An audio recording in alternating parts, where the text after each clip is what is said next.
Poco X7 Pro, 14K na lang. Sabi natin sa 3.14. Dating 16,999 pesos. 8,256 po yun. Guys, maganda ka na. Napakalaking discount na ngayon. Kung first time na discount na dito is 15,000 pesos. Now, 14K na lang. But the best configuration here, guys, maganda ka kasi to. Mas malaking discount, 3,000 pesos naman. So, kanyang 12,512 ay down to 16,000 pesos from 19,999. 3,000 peso discount. Guys, the gaming phone of your dreams is right here. Abot kaya na as much as 3,000 pesos discount. Check this out. This is powered by the all-new Dimensity 8400 Ultra processor. 1.7 million points onto the benchmark. Sabi ni Poco yun. Pero sa amin, 1.6 million lumabas.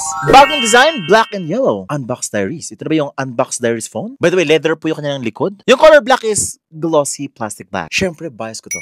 Uy, alam niyo ba, mas pinalaki pa yung kanyang battery. 6,000 mAh na kanyang battery. 90 watts fast charging pa. Hindi malaki battery, mas mabilis pa mag-charge. Naka IP68 water and dust resistance na po siya. Matibay, water resistant. Up to 1.5 meters for 30 minutes. Corning Gorilla Glass 7i na po yung kanyang display. Grabe yung scratch proof. Up to 12 gigs of RAM. Up to 512 gigs of internal storage. UFS 4.0 na po yan. Naka Android 15 na at HyperOS 2.0.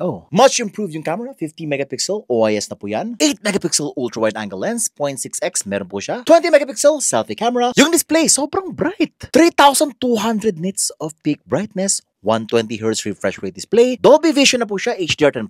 Tapos na. Ito lang kailangan mo for gaming this year. Yung itsura pa niya kapag katabi si iPhone 16 Plus, kamukhang kamukha, ka-shape na ka-shape. Kung merong black and yellow variant po si iPhone 16 Plus, ito na po yun. From the camera shape, pill shape capsule, pati yung shape iPhone na iPhone, ang sarap maglaro ng games dito. Hindi pa tinatamaan ang kanyang camera. ML Ultra Ultra, Call of Duty frame rate Ultra, 120 FPS available. At the same time, medium graphics, kaya po niya. Yung camera, maayos na. Kung before medyo sablay ang kulay, ngayon medyo natural na siya. Marami ng detalye, especially kapag ka macro shot. Malakas ang dating ng mga pictures. High contrast, good dynamic range. Pero para sa akin, love na love ko yung selfie camera itong phone na to. Dahil hindi masyado OA ang beautification. I love it. Kaya abang-abang na! 3.14, 6 PM, dapat ka na habang meron pang stocks. Guys, limited lang po to ha. Hindi po siya forever merong stock. First low, 14K. Poco X7 Pro. Guys, March lang po to ha. After nito, babalik po ng 15, pataas. Kaya gawa mo na ng paraan. Register na, mag-ipon ka na, and I'll see you there.